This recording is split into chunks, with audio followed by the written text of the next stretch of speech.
So from this question, we need to find the missing number.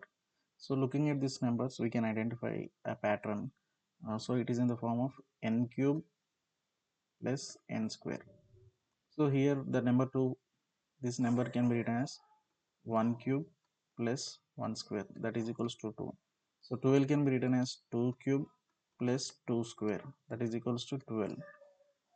And 36 can be written as 3 cube, that is 27, plus 3 square, that is equals to 9. So sum is 36. So 80 can be written as 4 cube plus 4 square, that is equals to 64, plus 16, 80. So 150 can be written as 5 cube plus 5 square, that is equals to 125 plus 25, it's 150. So next number can be 6 cube plus 6 square, that is equals to 216 plus 36.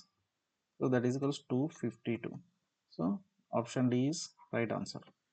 Subscribe Jobsafal for more interesting videos.